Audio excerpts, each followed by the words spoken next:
Well, good morning. Thank you, John Deere, for having me. I must say I was humbled to get your call. I would have come in person, but I've been a bit buried. Oh, I've had some time to work on that one. So, let's begin this morning. Wait a minute! Did you just see that? I could have sworn that was a gorilla. Anyway, the gorilla was sore last year. So, let's get started with some child's play. I'll show you a puzzle that most kindergartners can solve in less than 20 seconds. Let's see if you are smarter than a kindergartner. What is the number of the parking space this car is parked in? I give 15 seconds for you to think of your answer.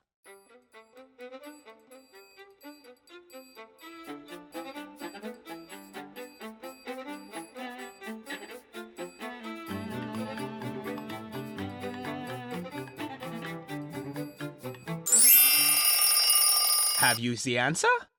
Lean over to your neighbor on your left and tell them the answer. Go ahead, be quick about it.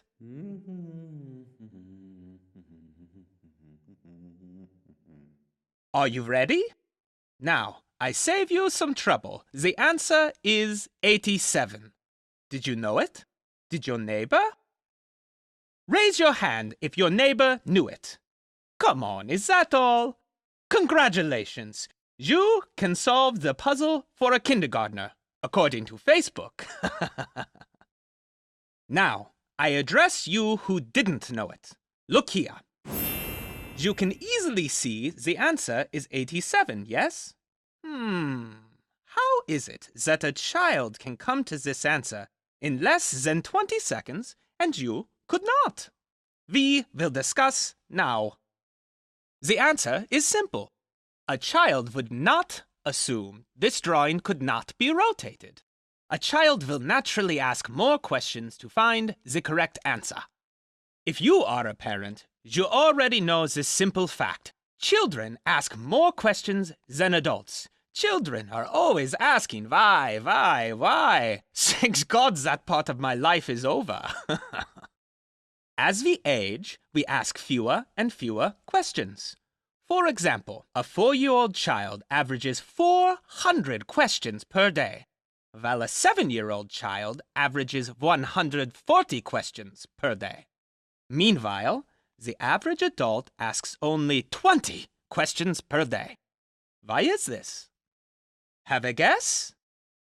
Is it fear of asking a silly question? Or are we making assumptions? Of course, it is both. Thank goodness men like Copernicus and Columbus were not afraid to ask questions. Or we might think the Earth is still the center of the universe, or that the world is flat. We use our life experience to save time and appear to know it all, so others think more of us than they should. This strategy works well until it does not. You know what they say about people who assume? I suspect John Deere wanted me here today because of something I once said. If I had an hour to solve a problem and my life depended on the solution, I would spend the first 55 minutes determining the proper question to ask.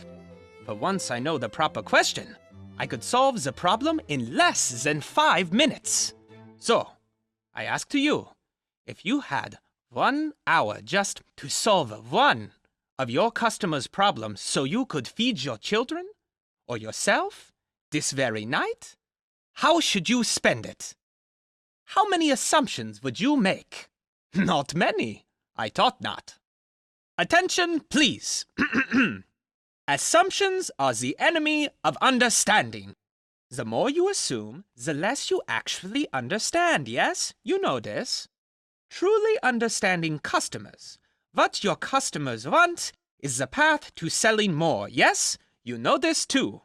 But we all make mistakes and assume we know something we do not. Sometimes even very large companies make this mistake.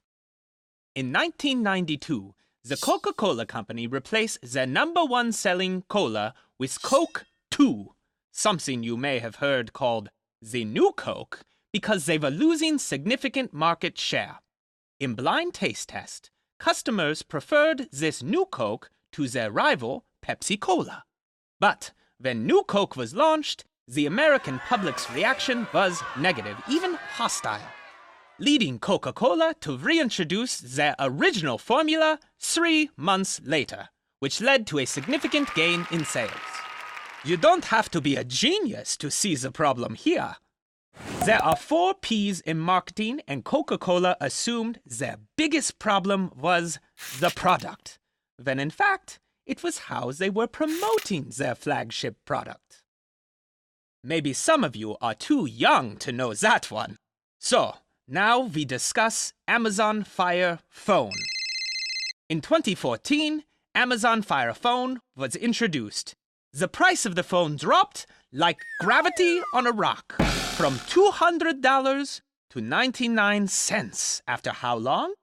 Does anyone know? Just 1 month on the market. Yeef! Now, almost 5 years later, how many of you have one? Yes, that is right, none of you. The product was a complete failure. The problem here is more tricky. Did Amazon assume their phone was better than it was? Yes, product problem. Oops. Did Amazon assume their phone would rival the iPhone? Yes, position problem. Oops. Did Amazon assume their phone and the seamless portal it offered to their online experience would be something customers would be willing to pay iPhone money for? Yes. Now I say oops times 2. Price and promotion problem. Amazon did not understand at the time that their loyal Amazon Prime customer base would expect a phone like the Amazon Fire for free. We can all operate from bad assumptions. Sometimes. Yeef! Obviously, assumptions are a gamble. And even Jeff Bezos and John Deere can place the wrong bet. When you assume, you take a chance on being right, and if you're wrong, your customer could be out the door before you have a chance to recover. Thanks God, all this can be avoided. But how? Ask more questions. Congratulations! There is hope for you yet. It's true, I've never had to sell a riding lawnmower or a utility tractor or a utility vehicle. Actually, I've never had to sell anything, except perhaps the theory of relativity or the existence of atomic energy. Anyhow, if I were in your shoes, I can't presume to understand why a customer would want to buy such a product from you and the great John Deere. I would need to ask questions, yeah? Lots of questions. Now, this is what I ask of you. Use care in making assumptions. Think about how you will validate your assumptions. Remember, assumptions are the enemy of understanding. In the next 2 days, you will learn to sell a variety of John Deere products against their competitors. Be listening very carefully and ask many questions. Remember, there are no stupid questions, only the ones you don't ask. Now, I'm going to introduce you to 4 of my friends. They are all real customers with real needs, and it's your job over the next 2 days to listen to them and sell them the right products. Take it away, Chad. My name is Chad. I'm from Shelby, North Carolina. I live on approximately 25 acres. I acquired the property at a young age. I had some leadership, I guess, from my dad and some family members. This is kind of in the area that I grew up on. I started off cleaning it up, figured out where I might want to build my house, started grading it, started cutting it, and so in 1998 I completed my house here on the property. I just work on it when I can. I've got long-range plans. If it takes me 2 or 3 years to get a project done, I stay focused, but my wife don't always say I stay focused on projects, but I do have different projects I want to get done in a time frame. I had good luck with the Toro 62-inch cut, so I just thought I needed another, that 72-inch cut to make my grass cutting time cut down anyway. So I went and purchased the 72-inch cut Toro, and that's what I have today. I've had it probably roughly 10 years. We decided to buy a 7 Series John Deere tractor. We bought the tractor to basically plant soybeans and plant winter wheat just to keep the property up. We share the tractor between myself and my brother. We take care of the land that's not in the crop, take care of his house, and take care of my property also with the tractor. After I sold the John Deere 860i, I purchased the Polaris Ranger 900. The Polaris 900, I really like it. It's got a fast motor, I would say, on it, which gets me what I kind of wanted without all the torque. It's actually 4-wheel drive. The best thing about it is the power steering. I think the accessory line right now for the Polaris line, they went over the top. The accessories, things that they offer is the reason that I settled on the Polaris 900. I guess as the age goes on and I get older, maybe I won't have quite as much to take and look after, and maybe I can enjoy my pond one of these days.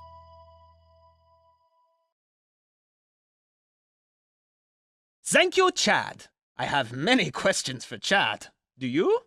Now, let's meet Becky.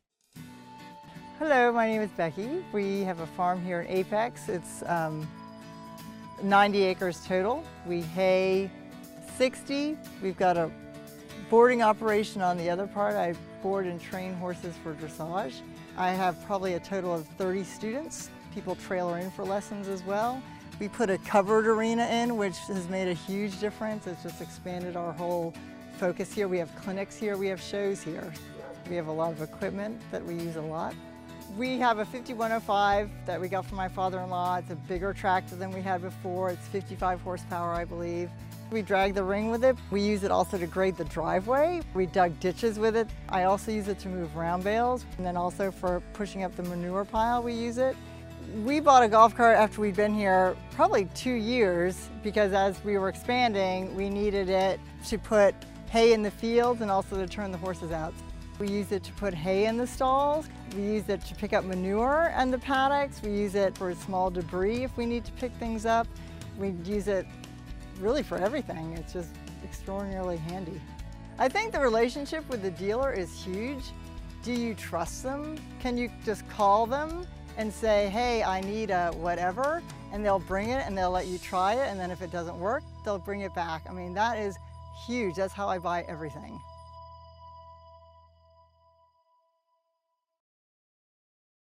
Sounds to me like Becky might be in the market for a new tractor, yes?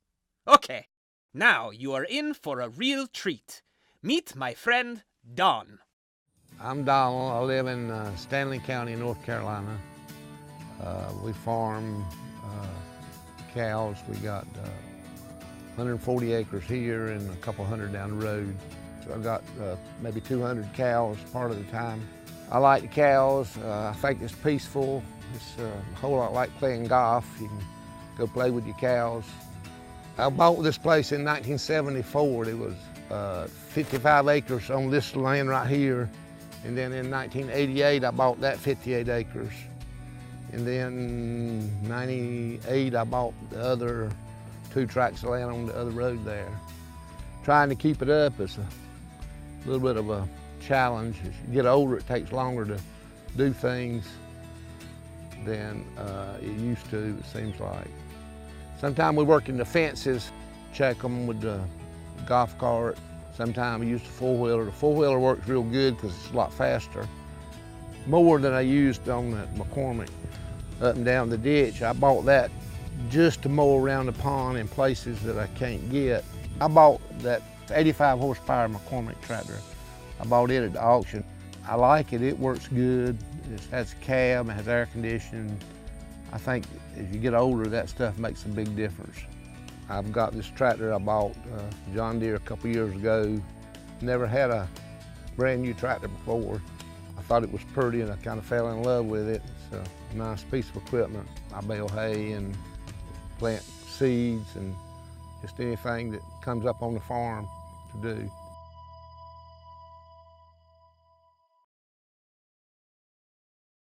Oh boy! are there opportunities for Don. I love him. And last but not least, let's meet Daniel and Jason. I'm Daniel, President and CEO of Greenscape in Holly Springs, North Carolina. We're a commercial landscape service firm. We do a variety of maintenance and construction activities for commercial property owners and developers. We have about 160 folks doing commercial landscape services. We run two primary rigs, one a construction rig and one a maintenance rig. That maintenance rig is a little bit larger. We run an F350 dual cab with a dump body on the back for debris removal with a 18-foot enclosed trailer. That enclosed trailer has everything from riding mowers, Z-turns, to stand-ons, walk-behinds, down to push mowers, and then all of your hand tools from edgers, blowers, and weed eaters. The larger equipment, we primarily run John Deere. We like the Z's with the wheels. And as we step down into the walk-behinds and stand-ons, we've started using the Toro stand-on units last couple of years. The guys in the field like that, and the maintenance of that seems to be pretty easy. And then we predominantly run Stihl handheld equipment. I'm Jason with Greenscape. I'm the Director of Assets and Purchasing. I'm in charge of 2 mechanics at each branch. Brands that we use are John Deere, Toro, Stihl. That's primarily the commercial cut equipment that we use, or 2-cycle. We are brand specific. Always look for a relationship, one that particularly the dealer will service us and always stand behind us and take care of us, because brands, to me, are all pretty fairly consistent. We always look for that relationship for who's going to be there at the end of the day for us.